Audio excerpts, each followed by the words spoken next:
તો જય માતાજી. આજ આપણે મંચુરિયમની લારી આવ્યા હતી. મંચુરિયમ લેવા સ્પેશિયલ મંચુરિયમ ખાવાનું છે. આજ વરસાદ હતો એટલે આજ આપણે એમ જેવો મંચુરિયમ ખાઈ મજા આવે છે.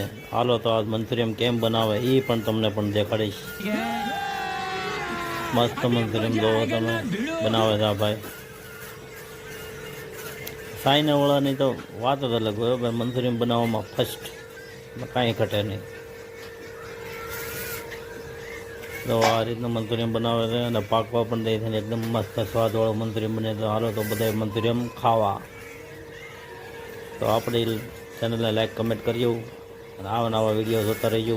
જય માતાજી. હાલો તો આપણે ઘરે જવાનું છે હવે મંચુરિયમ દે એટલે.